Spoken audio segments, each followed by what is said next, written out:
अस्सलाम वालेकुम स्टूडेंट्स। हमने एक्सरसाइज 5.1 स्टार्ट की हुई थी। इसका आज हम देखेंगे क्वेश्चन नंबर 9 बुक में।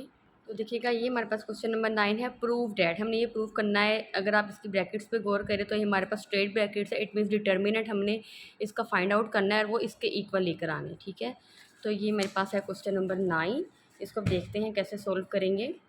इसमें सबसे पहले हमने क्या स्टेप करना होता है कि हमने इसको डेल्टा के इक्वल लिख लेना होता है कोई मैट्रिक्स। तो मैंने इसको डेल्टा के इक्वल लिख लिया। फिर आपने इस पे गौर करना है कि हमने इसको प्रूफ किसके इक्वल करना है। हमने A square plus B square plus C square plus D square उसका होल का स्क्वायर लेना है। तो सबसे पहले तो आपने देखना है कि हम यहाँ पे क्या स्टेप्स कर सकते हैं कि हम यहाँ पे A square plus B square plus C square plus D square बनाएं। ठीक है, तो उसके लिए सबसे पहले ज़रूरी है कि A square B square C square और डी स्क्वायर हो, और फिर बाद में उन सबको आप ऐड कर सकते हैं। कुछ इस टाइप का ही स्टेप होगा। तो यहाँ पे सबसे सिंपल जो चीज़ हमें नज़र आ रही है, सबसे पहले है कॉलम और रो है ए बी सी और डी। अगर हम इसको ए स्क्वायर, इसको बी स्क्वायर, इसको सी स्क्वायर, इसको डी स्क्वायर बना दें, फिर इन सबको ऐड कर दें एक में, तो वो A square plus B plus C plus ये सारा स्क्वायर बन जाएगा। ठीक है, लेकिन एक और चीज़ है कि अगर देखिएगा इस ए को मैंने ए स्क्वायर बनाना है, इसको बी स्क्वायर, इसको सी स्क्वायर, इसको डी स्क्वायर, तो अगर हमें ये कॉलम वाइज चलना पड़ेगा। तो इसके लिए हमें क्या करना पड़ेगा, इस पूरे कॉलम को ए से मल्टीप्लाई करना पड़ेगा। लेकिन आपको पता है मैथमेटिक्स का रूल होता है कि हम सिंपल मल्टीप्लाई नहीं कर सकते, हमें मल्टीप्लाई और डिवाइड भी करना पड़ेगा। तो हम लिखेंगे multiply divided by column 1 by A, column 2 by B, column 3 by C and column 4 by D. तो ये स्टेप्स देखिएगा, यहाँ पे मैंने लिखा हुआ है। हम डिवाइड भी करेंगे और मल्टीप्लाई भी करेंगे। इसके ए से मल्टीप्लाई कर दिया, इसको बी से, इसको सी से और इसको डी से। यहाँ पे हम स्टेप लेंगे multiply C1 C2 C3 C4 by A B C and D respectively मैंने बताया कि आपने किस तरह सीक्वेंस से ही लिखना है।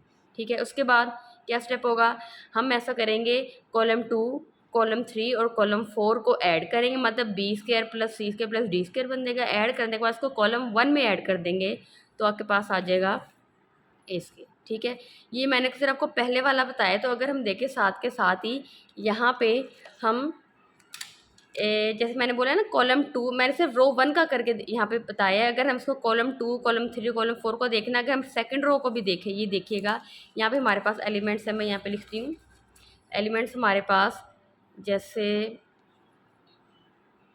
ये देखिएगा, ये मैंने पूरा मैट्रिक्स नहीं लिखा, फिलहाल मैं सिर्फ ये वाली दिखाने लगी हूँ।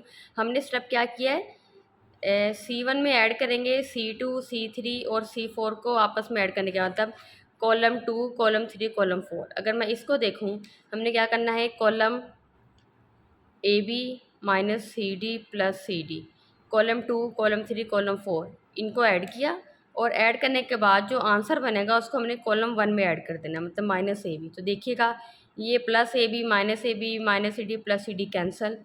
ठीक है, तो हमारे पास क्या बन गया, यहाँ पे जो मैंने यहाँ पे लिखा हुआ है हमारे पास आ जाएगा 0 आ जाएगा। ठीक है, सेम इस तरह हमने बाकी रोज़ के लिए भी कर लेना है। इसको भी अगर आप सेम तरह स्टेप करके देखेंगे तो हमारे पास ये भी 0 बन जाएगा और ये भी 0 बन गया। तो देखिएगा कहीं ना कहीं जो हम चाह रहे थे कि A square plus B square plus C square plus D square आए, वो आ गया। लेकिन अब हमारे पास सिर्फ आंसर यही आना चाहिए, और आंसर भी क्या है कि इसका भी स्क्वायर लेना है। तो इसका स्क्वायर हम किस तरह से लेंगे, तो अगला स्टेप क्या हो सकता है हमारे पास, एक तो स्टेप ये हो सकता है कि हम इसको कॉलम 1 के थ्रू एक्सपेंड कर दें। ठीक है, हम अगला स्टेप करेंगे, इसको एक्सपेंड करेंगे थ्रू। तो ये देखिएगा यहाँ पे मैंने एक्सपेंड किया, तो वो जो हमारे पास रो और कॉलम थे वो स्किप करके पीछे जो हमारे पास मैट्रिक्स रह गया मैंने वो लिख दिया। अब अगला स्टेप क्या होगा, एक तो हमारे पास, मैं यहाँ पे लिख देती हूँ ताकि हमें पता चलता रहे कि हमने आंसर बनाना क्या है। हमने आंसर को देखते हुए ही स्टेप्स करने होंगे। ठीक है, ये तो आ गया, लेकिन एक तो डिनोमिनेटर में ए बी सी डी और ऊपर ये मैट्रिक्स है, इसको क्या करें, और इसके ऊपर आना भी स्क्वायर चाहिए। तो एक तो सिंपल स्टेप क्या है कि डिनोमिनेटर में से ए बी सी डी ख़त्म करना है। तो अगर आप देखें इस पूरे कॉलम में बी बी और बी है, इस पूरे कॉलम में सी सी कॉमन ले सकते हैं, और इस कॉलम से आप डी कॉमन ले सकते हैं।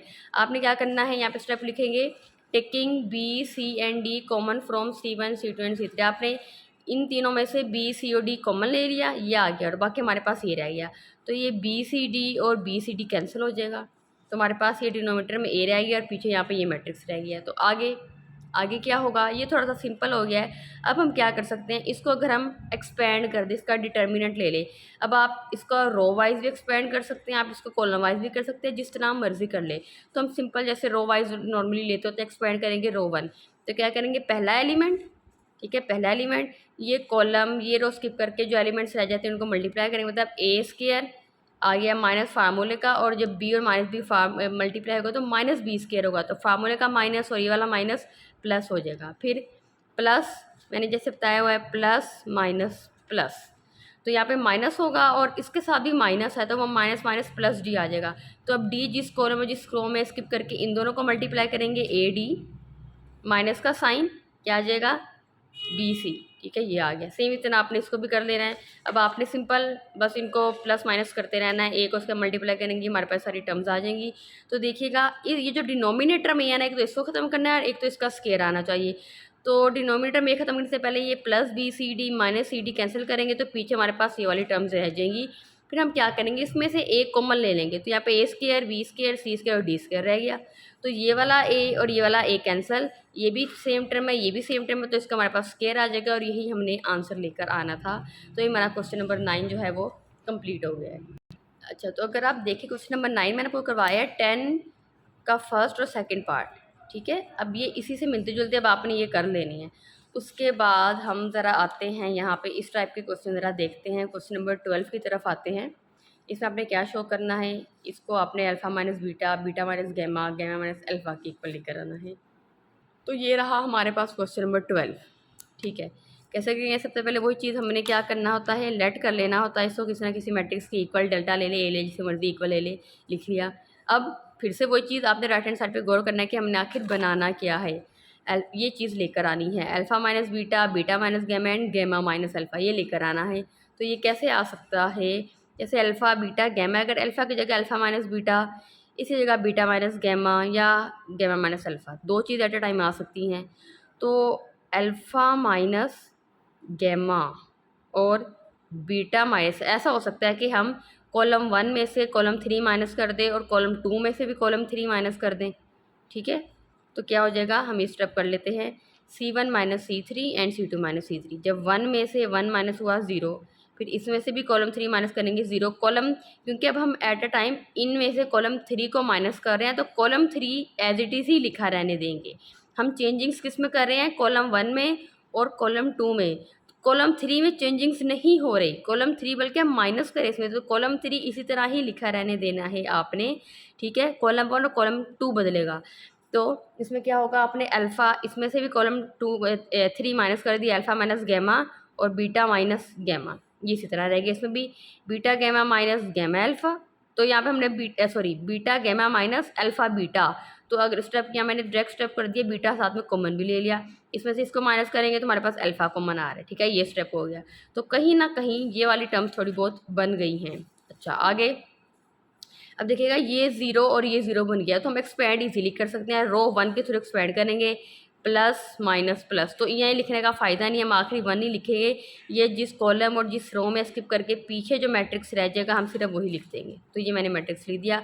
अगला स्टेप क्या होता है, अगला स्टेप तो वैसे ही नॉर्मल हम डायरेक्ट यहाँ पे डिटर्मिनेंट भी ले सकते हैं, लेकिन वो शायद उससे आपका डिफ़िकल्टी हो सकती है। तो हम क्या करेंगे, एक तो देखिएगा अल्फ़ा माइनस गैमा और ये गैमा माइनस अल्फ़ा लिखा हुआ है, तो हम ये कर सकते हैं कि गैमा माइनस अल्फ़ा हमने क्या बनाना है, गैमा माइनस अल्फ़ा ही बनाना है।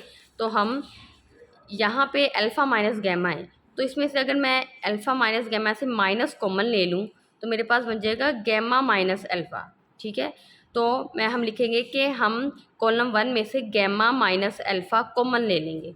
तो जब यहाँ पे माइनस बन गया तो देखिएगा, तो हमारे पास यहाँ पे अगर मैं ये स्टेप थोड़ा सा हो गया है, हमने minus gamma minus alpha common ले लिया ना, तो यहाँ पे माइनस रहना चाहिए -1।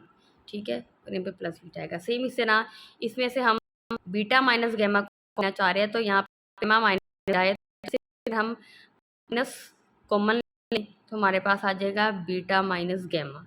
तो माइनस इसमें से भी हमने बीटा माइनस गैमा कॉमन ले लिया, पीछे क्या रह गया 1 और यहाँ पे माइनस अल्फ़ा रह जाएगा।